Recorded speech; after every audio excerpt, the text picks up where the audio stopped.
Praise the Lord. Maing buntag sa tanang mga inahan, tanang mga kababaihan, nga mga gwapa, lingay mo tapad eh. Uy, lingay lagi.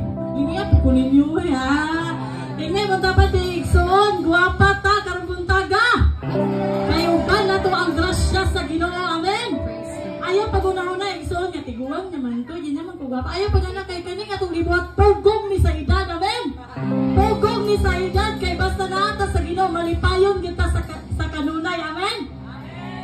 Praise the Lord. Salamat sa Ginoo. Wala nga may gipaabot nga mga kaigsuunan atong agikan pa sa layo. Wala na? Naana ba tanan?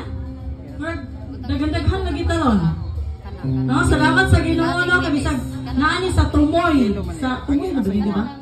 Tumoy ning talibon di ba? Hindi ta taga buhol na sa. Tumoy naman nino pero naa gyud gyapon ta nagkita ay no. Tagbilawan og talipon isig tumoy pero naa nagyapon ta nagkita karon. Amen. Grasya sa Ginoo ang tanan no kay bisan kami gabi salamat sa Ginoo kay gipangkabuhi mi hangtod karon ay ako ra man sige kabuhi bawal nila. Hangtod jud karon gipangkabuhi gid pa. Salamat sa Ginoo sa puloy-anan sa mga makalinaw. Nag-adjust pa. Puloy-anan sa Makalinaw family. Nga diin ilaming gi-welcome sila balay. Salamat digdako sa tingnan si mong mama Vince, Flor Delina. Freddy Aguilar. Mama Fredelina ni Pastor sa tingnan ni mo, Pastor Joel. Salamat sa Ginoo no kay ila gyud ning gi-welcome sa ilang balay ug labi tong ilang igsuon nga si Ma'am Baby Jean og si Sir Roger. Roger sakto ba? Unya ang nagsundok og yung pinakalabi sa tong palagpagan ng buhay nga Dios kay nagsakay gyud ni silang nabara. Ha? Rolls Royce. Ayaw ko bastuyahan kani ko maon.